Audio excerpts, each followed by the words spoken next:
Thank you very much. So yes, quick, just like she said, I'm Nadine König, and I'm working at the Alliance Network, which is part of the company Webedia. The Alliance Network is a classic YouTube network. You probably all heard of that or others. So these are some of the talents we have, and the talents I'm taking care of about the 180 channels we have. Like 4 or 5 are actually just female gamers compared to all the other gamers we have. We have mostly gaming channels. So Yasmine is the biggest talent of those, and therefore there were special situations that came up that I had never to deal before with all the male gamers I'm taking care of. But we also at Webedia have a pure management that's called Flow Forward, and these are their talents. So the company is doing a lot in the influencer reach so that you have a grasp of who is actually with us, and maybe you know some of these faces. So what do I do as a talent and network manager, and what is maybe interesting for you to get to know about the influencer space? One thing is that we do sales, basically, so you know their influencer campaigns, and my colleagues are actually the ones selling those. I'm just in the creative part. I'm trying to help to find the right channels, and therefore I have to know all our channels, what they do, what their formats are, what they like and what they dislike, so that we find the perfect brand for the perfect channel and not just throw something out there. What we also do is channel development. So I am deep in the data of a lot of channels, like Yasmine's, and for example, look at the analytics and try to figure out why is it going well, why is it not going well, what is happening. And this is something that for us is really important to support the channels, give our tips, give our tricks, and we have, like I said, 180 channels to compare this all with. So my knowledge is pretty vast, so I can better understand how YouTube works or should work sometimes, what are mistakes you can make, or what are problems that occur at the moment at a lot of channels, so that we can help them get through these down phases back into something positive. And the last thing we are doing is brand development, so that our YouTubers are not just YouTubers or Instagrammers or streamers, but that they are more, that they become a brand, and therefore they can say, I would like to make a clothing line, or I would like to bring out a book, so that we always think about the long haul and not just about the next year. And these are just the main branches we do and I take care of.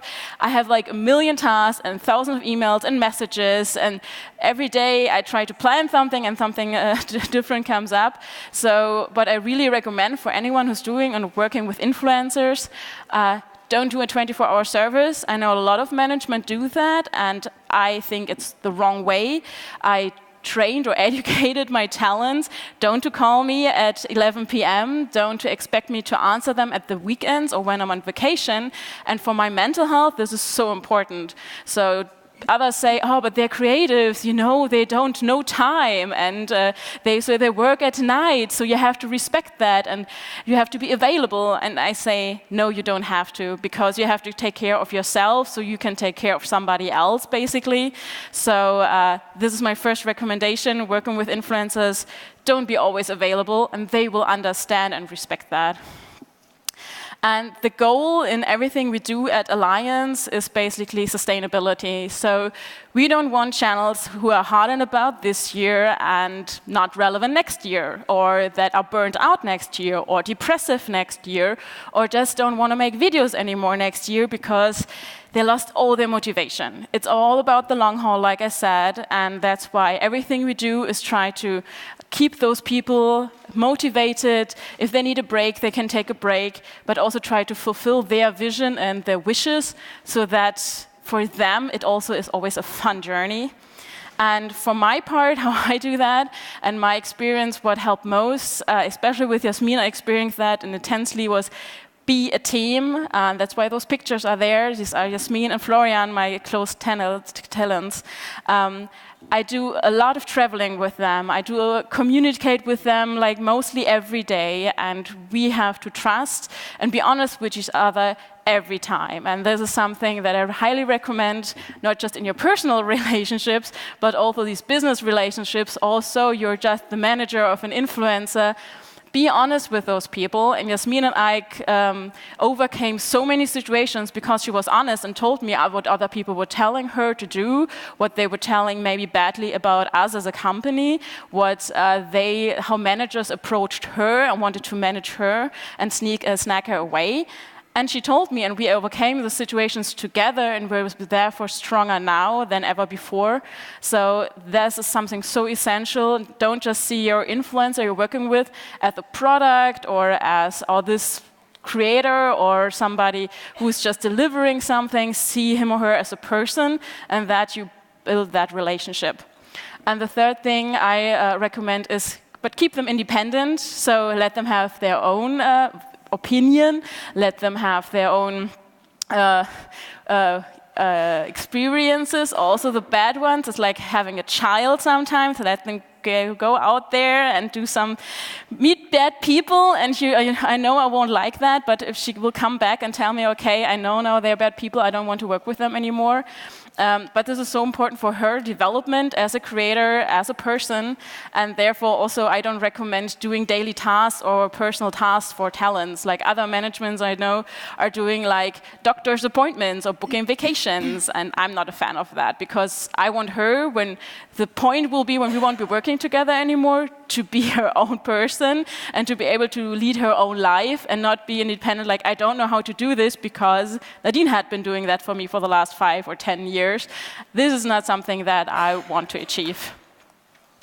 And therefore, what I want to say there finally is that's important.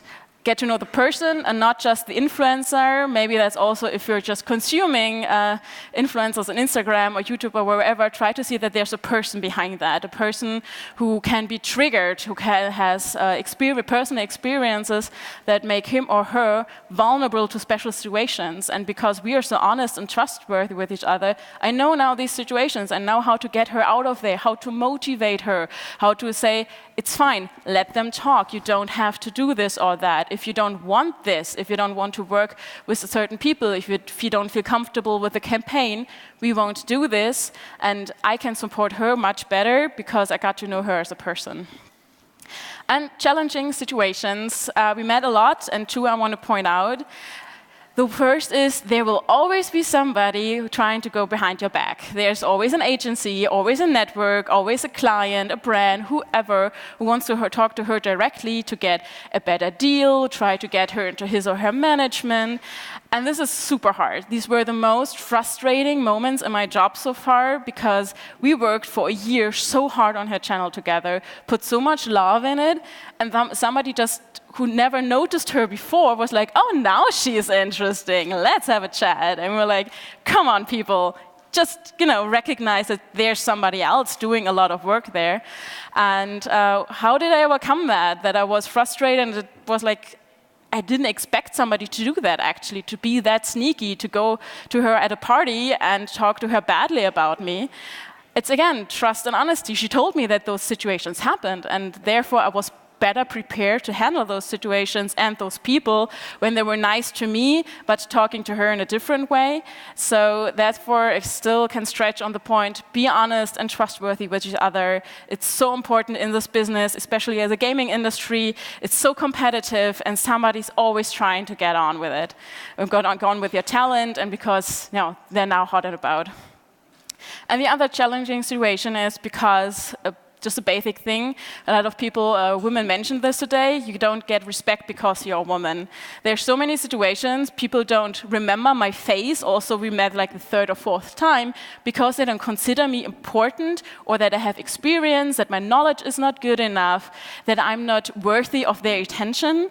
People trying to push me, like pushing me to do things I don't want to do because they believe they're on top of me, and because they are a male colleague or a male somebody from a brand or something, because they believe I don't know how I should do my job because they don't believe in me.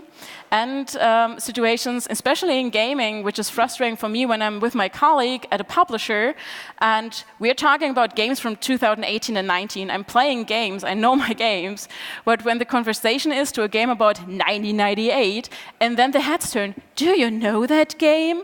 Like, and when I say yes, it's like, oh, really? Okay, we didn't expect that. And when I say no, it's like I'm out of the conversation. I'm not looked at anymore because I'm not considered valued because I haven't played those games, or I'm not in sales and I'm not handling money.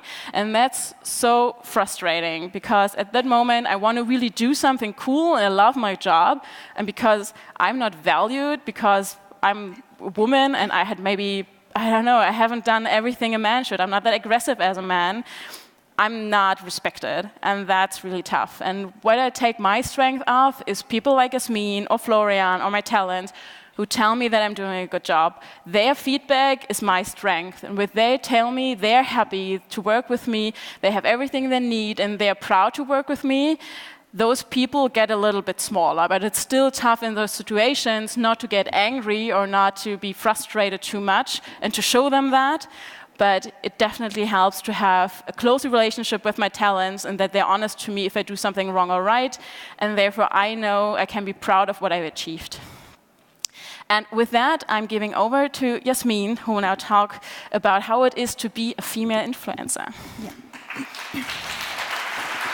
Hier einfach draufdrücken, oder? Genau. Okay. So, my name is Yasmine, and I will talk about my thoughts on working as an influencer, and it doesn't work. So the screen, not my business. Yeah. Oh, shit. Yeah. So the first thing I will answer is why I started with YouTube, and games have been my passion since I was a child, and I was fascinated in story games and played all day long. And after my education as a graphic designer, I started with my studies in Webedia in the area of gaming, so I do their 3D modeling and animations, so I always loved that area and I want to study there. And at this time, I always wanted to start with YouTube, but I don't dare it at this time because I was afraid of that people could talk about my back or laughing at me. And so another year passed, and after this year, I started with YouTube, and I dared. And that's why I saw it started. And at the beginning, I uploaded 3 videos, which was very exhausting to do besides my studies. And so 3 years passed, during which I regularly upload videos. And in addition to YouTube, I regularly streamed on Twitch and do some cosplay shootings. So it was very, very much work to do. And after I successfully passed my master's degree, a new game was released, Fortnite. And with this game, my channel increased, and that's how I started my life being an influencer in YouTube. And at the beginning, I had 10,000 subscribers, and within 1 year, my channel increased with 400,000 subscribers, which is insane. And my hobby became more and more a profession now for me, and that's why I wanted to join a professional network, which is in my case allyance, and so we meet us. And he was always there for me and introduced me in the life of being an influencer, which I'm very, very grateful and happy for it. Thank you. So, and this was the best choice of my career. And for a whole year, this time my channel starts increasing and raised up. I worked in my old jobs beside YouTube, and soon I realized this will not work any longer because there are many events, and the events are not always on the weekend, so you have to go maybe on a Monday, and it's something that you can combine. So I decided for being an influencer and I chose YouTube, and I think it was a good decision. And at the moment I have, here you can see how my channel increases. You can see from 2016 to 2017 there was a constant line, and then it raised up on January 2018 with the release of Fortnite. And these are my main channels, Saftiges Gnu, and I uploaded there many games, horror games, funny compilations, simulator games, everything I wanted to play.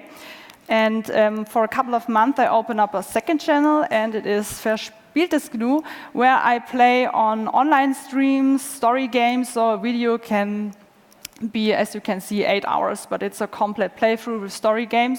So I can play everything I want and my community accept it and love it.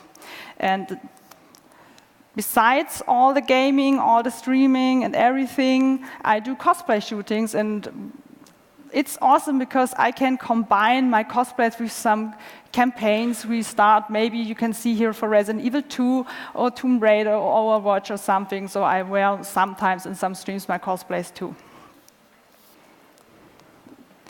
And now I will tell you something about the disadvantages from being a woman in gaming and a challenging situation in the area of the community, because people reacted rather negatively to the ground of my channel, because in Germany there are a lot of women who are playing games, but they are only on Twitch and on YouTube. There are not that many women who are playing games, so I'm pretty alone there. And the community at the beginning was very toxic against me and said women should not play games, or I dislike your video because you're a woman and stuff like this, and these are the nice comments. So it was pretty bad. So it took time to get over it, but now I can handle it. And not only the community was toxic at the beginning, so some companies and industry give me the feedback, you should show them, you should play more with your feminine side, and you will be more successful if you show some parts of your body maybe. And I said, why should I do that? Because I wanted to be successful in the way I am, and I want to be myself in the videos and not want to be something they wanted to see me. And this, the companies and interviews, and I also do some bad aspects and hard aspects for me in the area of interviews.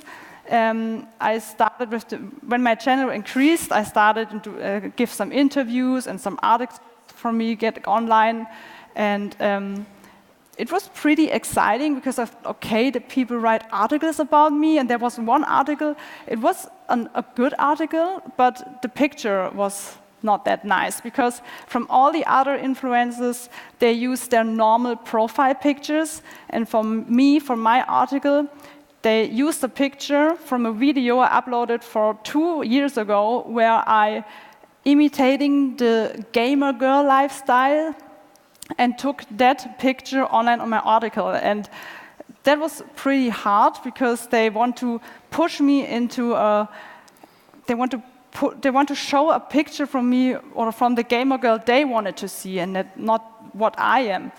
And the same problem I have in an interview. That was my first interview. I was pretty excited, it was cool. The first interview I talked about my studies and all the stuff. And after the interview they said, okay, can we play a game? All the other influencers played that game too. And I say, okay, why not? And there was some rules. And the rule was I'm not allowed to say yes or no, and my sentences should be as short as possible.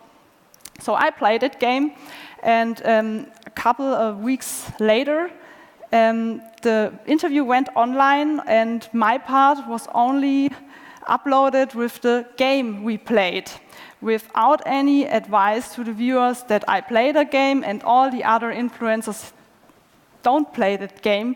They just have a normal interview, and they cut off my normal interview, so all the people under the video have what they think from a gamer girl, and said, okay, she's stupid, typically boobs gamer and stuff like that. So they put me again in an image from a gamer girl they wanted to see me.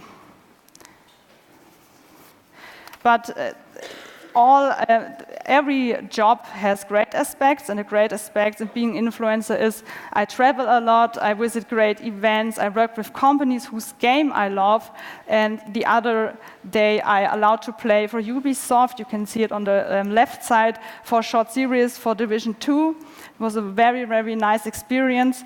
And the job is very different.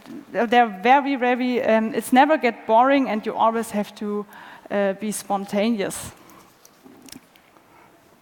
So, but there are always some disadvantages. As you see, that's what I did last night. I'm sorry, I don't have enough sleep. So,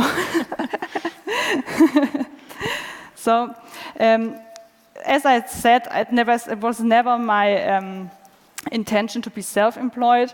And I was sick for 2 weeks, and I still have to create it and producing, cutting videos. So you're not allowed to be off for a day, and you always have to be creative. Your community want videos, and that's a very, very hard part. And Nadine always told me, please go to bed, stop working. Also, I can't, they want some videos. And that's a struggle for me. And it's pretty hard for me to say, okay, no, today I will leave the work and I do nothing. I just take a look on Netflix or something like that. And we YouTubers have a specified name for number of disease, and this means that many are so focused on their click rate and their mood and mental state with the clicks and growth of sync, and this is pretty bad. So and now, what changed for me? So I had completely restructured myself, and I have never been so spontaneous in my life.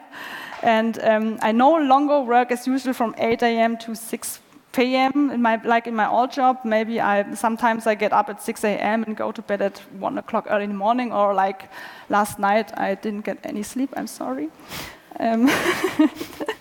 So it's important for me to have Nadine by my side. She always say, don't get stressed. She takes the pressure from me. She managed everything, so I want to say thank you for that. It's very, very important for an influencer. I never thought about it, how important it is to have somebody who's holding your back and be there for you and structure your life. And now I give you some advice for those who want to start. I think the first reason to start with YouTube should never be only the money. That's very, very important, because you have to be always creative, uploading videos, and you just have to create your own formats. And if you only do it for the money, you will never, wie sagt man lange, es aushalten? It won't take for long, won't work for long. Yes. And another very, very important advice is finish your degrees and your education. This is very, very important. And the most important thing is be yourself. And now, thanks for your attention. Thank you.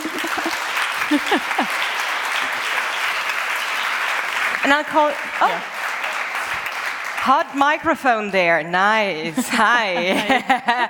I promise, our stage is falling apart as well, but we'll get things sorted, me knocking over people, but yes, it's a joy to be here. Just kidding, it really is. I'm really happy, thank you so much for this amazing insight into, well, being an influencer and handling an influencer, and also managing, obviously, and yes, do we have questions?